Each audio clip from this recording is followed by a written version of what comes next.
Saludos y os damos la bienvenida desde la Iglesia Evangélica Vida Nueva en Madrid, en la calle Monederos, que pastorea el pastor Fernando Ecija.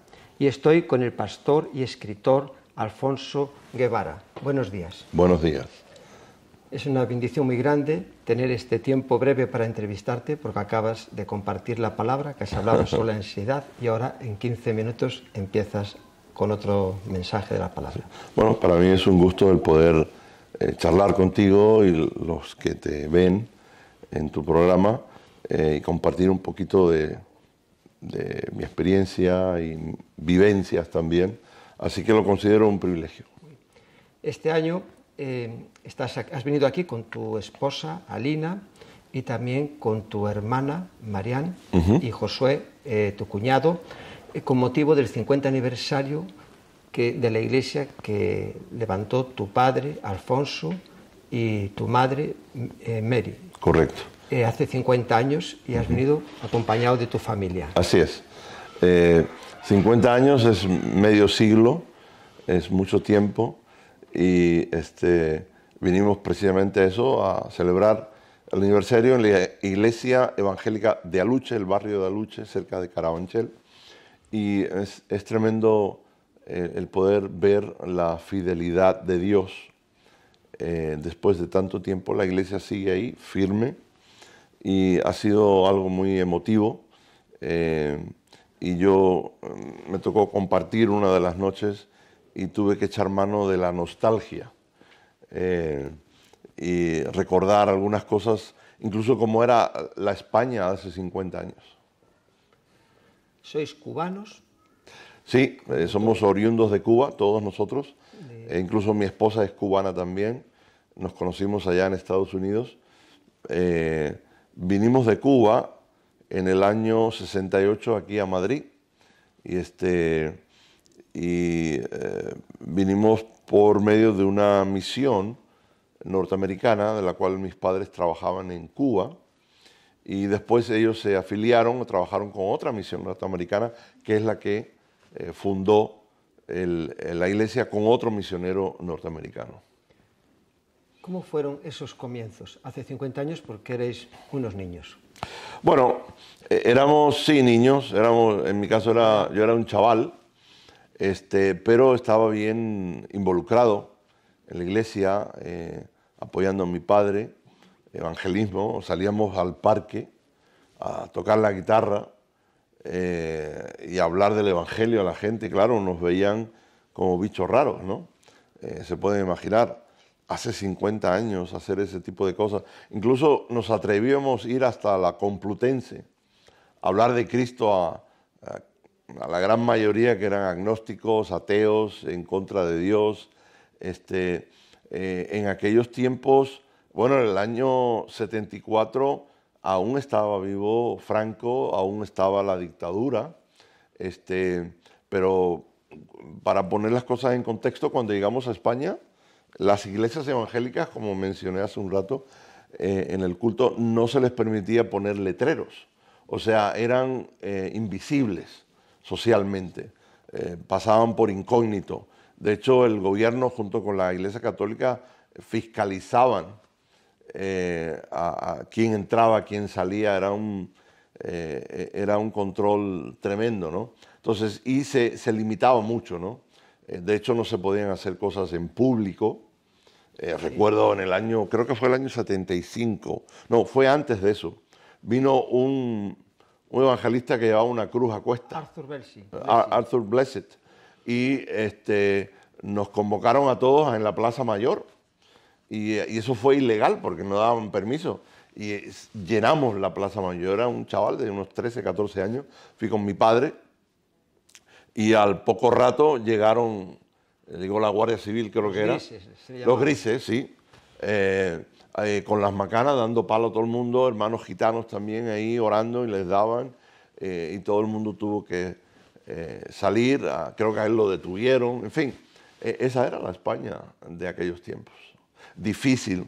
Nosotros en Aluche trajimos la primera carpa a España, la primera iglesia que tuvo una carpa en España, y cabrían unas 200 personas como mucho. Y recuerdo que la pusimos en una explanada, ahí en el barrio de Aluche, y la gente pasaba por ahí y preguntaba, ¿y esto es un circo? Digo, no, esto no es un circo. Venga, porque aquí va a oír un buen mensaje, va a oír música cristiana. Y bueno, por medio de eso nos atrevimos a hacer eso, ¿no? Y por medio de eso personas vinieron a Cristo. Así que se hicieron muchas cosas que nunca se habían hecho y el Señor se glorificó y bueno, vemos su fidelidad hasta el día de hoy, ahí está la iglesia.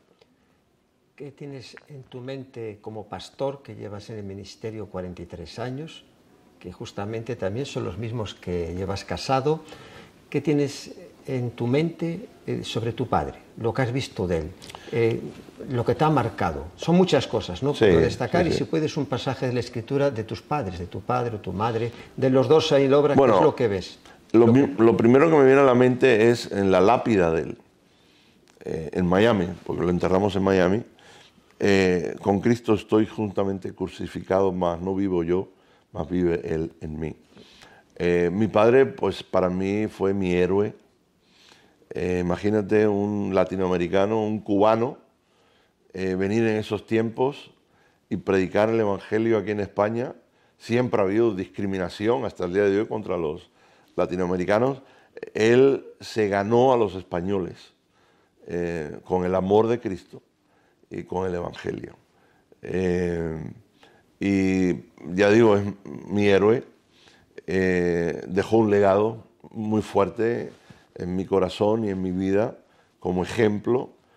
Sigo sus pasos y simplemente yo lo que hago es la extensión de lo que él comenzó aquí en España. Mis libros, mi ministerio me ha llevado y me ha llevado por todo el mundo de habla hispana, literalmente, ¿no? Entonces, sí, cuando hablo, yo no le llego, como digo yo, ni a la suela del zapato de lo que él era. Él era un hombre de Dios, era un orador tremendo. Así que tengo muchas cosas que agradecer y de las cuales me alimentaba y aún me alimento de los recuerdos y el ejemplo que él me dio. Sí, algo destacar como pastor. Bueno, sí, él vivió lo que yo le llamo el ministerio encarnacional. O sea, es ese principio, ¿no? De que Dios se hizo carne por medio de Cristo, o sea, se encarnó, se hizo como nosotros. Y mi padre tuvo esa particularidad, que él se encarnó en otras personas. Se hizo como otros. Comió con millonarios, con gente muy pudiente, pero también recuerdo encontrarle una vez haciendo una zanja en un barrio marginal de ahí cerca de Aluche, a una familia pobre que venía a la iglesia. Ese era mi padre. O sea que esas son cosas que te marcan y que ahí tú ves, fue un hombre de Dios, humilde, sencillo, pero con un mensaje poderoso y con un testimonio que trasciende el tiempo y el espacio. ¿Y de tu madre? Bueno, mi madre, claro, detrás de un hombre así hay una gran mujer, ¿no? Y mi madre fue una gran mujer, sufrida. Le costó salir de Cuba, de su ambiente, porque no era fácil el adentrarse en la cultura española, porque es fuerte, ¿no? Ella siendo muy cubana. Pero ella supo criarnos también en el temor de Dios, muy diligente, muy firme en las cosas de Dios. Y era una mujer de Dios, amaba al Señor y su ejemplo también de fe me ha inspirado a través de los años. Llega un momento, antes, bueno, de esto comentabas cuando estabas compartiendo que salís de una dictadura comunista en Cuba y llegáis a una dictadura fascista en España, ¿no? Ha sido un contraste en vuestra vida de vivir experiencias. Después, en 1980, te vas a colaborar en la iglesia que estaba sosteniendo la labor misionera de tu padre y la otra persona, que ahí es donde conoces a tu esposa. Exacto, exacto. Sí, decidí irme de España mientras otros venían a España. Yo decidí irme de España.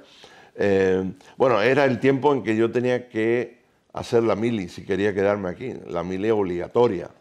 Entonces decidí irme a descubrir América.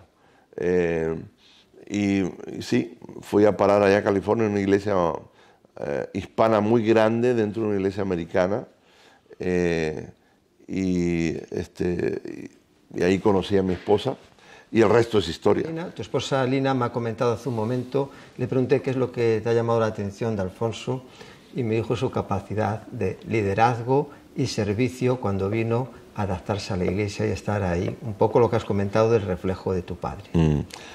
Sí, bueno, la manera en como yo cuento esto es que yo llegué a esta iglesia hispana dentro de una iglesia americana y había un grupo de jóvenes muy grande, eran como 90. Y llego yo allí, recuerdo con el pelo largo, mi guitarra, y me dice, ¿usted es el hijo del misionero? Digo, sí. Dice, miren, necesitamos que nos ayude con los jóvenes. Digo, bueno, sí, en lo que pueda servir.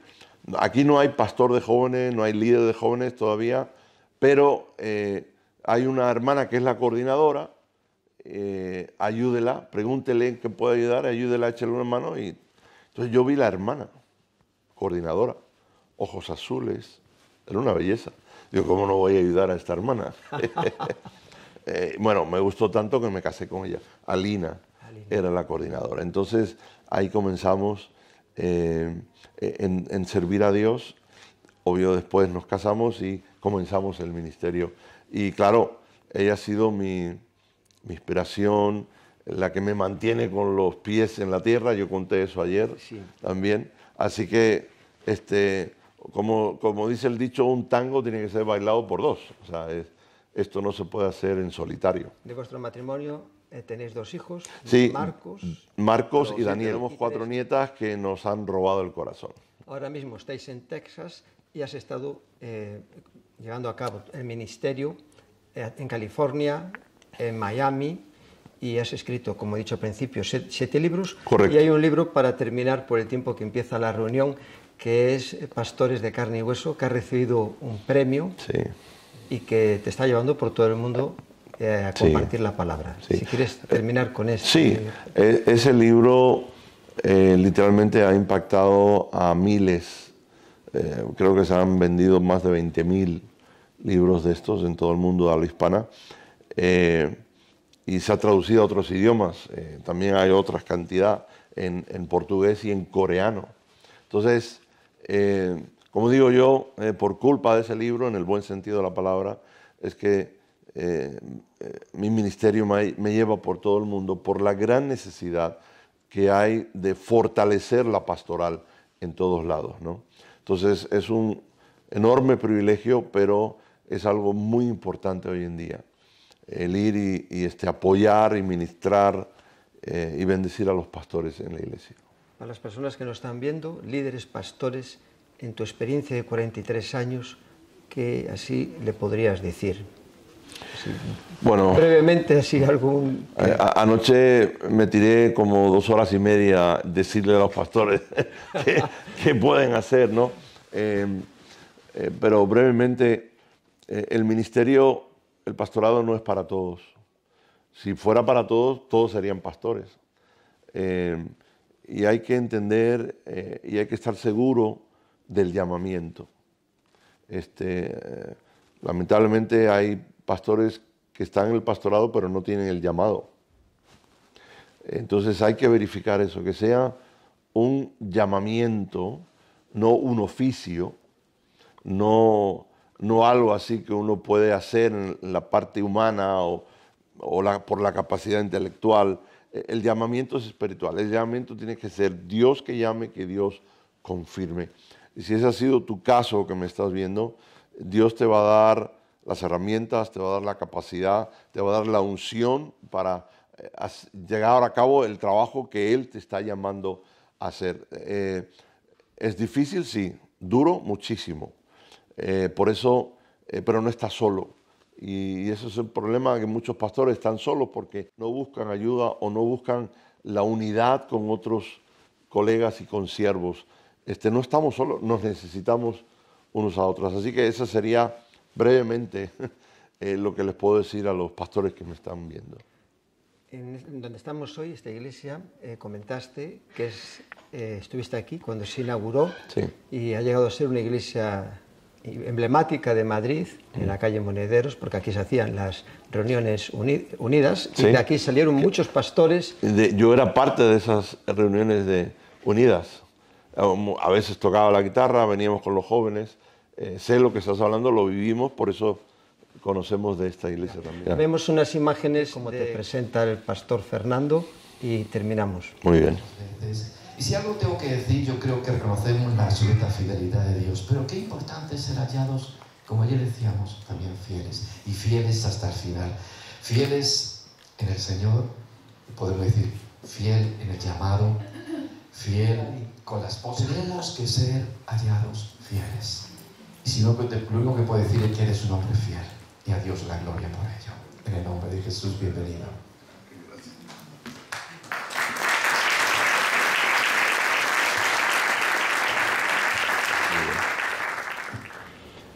Es una bendición muy grande en el transcurso de los años, de las décadas, aunque todavía eres joven, en la mirada se te ve en todo, que has empezado desde, como tú has dicho, siendo un chaval, como el Señor pues, te está haciendo que seas un referente en tu familia, en el servicio del ministerio, escribiendo libros, y ese legado todo que de tu familia llevándolo. Para terminar, un pasaje de la Escritura que tengas presente. Habrá muchos, pero uno que te guía. Bueno, tengo que echar mano del Salmo 23 porque Él es el gran pastor. Jehová es mi pastor, nada me faltará. Gracias por sintonizar, conectarse y oír de este servidor un poquito, y para mí es un privilegio el saludarles y el poder haber compartido un poco de mi vida, de mi ministerio. Soli Deo Gloria. Muchas gracias por tus bendiciones.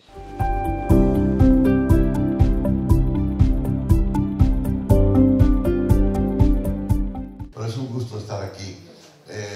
También hemos cumplido 43 años en el ministerio. Casi literalmente desde el altar donde nos dijimos que sí, nos dieron una patada santa a comenzar el ministerio. Y después de tanto tiempo, como decía Fernando, fieles al Señor, fieles el uno al otro, fieles a la obra también, y es un privilegio. Como resultado de eso, de tantos años en el ministerio, la piel se te pone gruesa. ¿Cuántos entienden eso? Y como resultado de eso, de experiencia, he escrito varios libros. En realidad son 7 libros que he escrito. 2 de ellos no han sido publicados, pero uno de ellos que se publicó, y traje algunos, casi la hermana me hace comprar el libro que fui a buscar, pero le enseñé la foto y es usted. Muy bien, muy responsable. Este es uno de los más recientes, Jesús en todo. ¿Se ve el libro desde allá atrás? Esa es la idea. Cuando la editorial me presentó diferentes portadas, dije, esta es la que me gusta porque la idea del libro es ensalzar el nombre de Jesús, la persona de Jesús, la obra de Jesús. Y este libro está escrito con unas, ¿cómo diría yo? Hay una sincronización, ¿no? A propósito, porque yo hablo de Jesús en el principio, ese es el primer capítulo, y el último capítulo, Jesús en el fin. Y claro, Jesús en el principio hay que ir a Juan 1.1 y Génesis 1. Y eso es importante tenerlo bien claro, quién es Jesús. Porque ahora cuando llegamos a Madrid, en el aeropuerto, hemos viajado en tren y en estos lugares hemos visto a estas personas que se paran con las revistas, ya saben cuáles son, y estas personas no creen que Jesús es el Hijo de Dios. Entonces, el Evangelio tiene que ser claro en aquellos que tienen que tener convicción pero Jesús prometió también estar con nosotros, estaré con vosotros hasta el fin del mundo. Y para una foto de esto, es que en las lápidas normalmente viene el nombre de la persona, y si es creyente ponen un versículo, y después de eso ponen la fecha de nacimiento y la fecha de defunción. Pero a veces se nos olvida, quizás hay un pequeño detalle, no sé si se han fijado, entre la fecha de nacimiento y la fecha de defunción hay una rayita, ¿lo han visto? Esa rayita no es cualquier cosa, esa rayita representa toda una vida, de principio a fin. Entonces, el libro habla de esto porque Jesús en la familia, Jesús en el matrimonio, Jesús en el trabajo. ¿Cómo llevo yo a Jesús al trabajo? ¿Qué significa eso? Jesús en la enfermedad. Yo creo en la sanidad, porque Jesús es el mismo ayer, hoy, pero no estamos exentos de caer enfermos. Y ahí en el libro pongo el testimonio de mi cuñado en el tiempo del COVID, que nos asustó porque creíamos que lo íbamos a perder, y él tuvo una experiencia tremenda con el Señor ahí en el hospital. Entonces, ahí está. No quiero llevarme los libros de vuelta a Texas, aquí. Entonces, muy bien.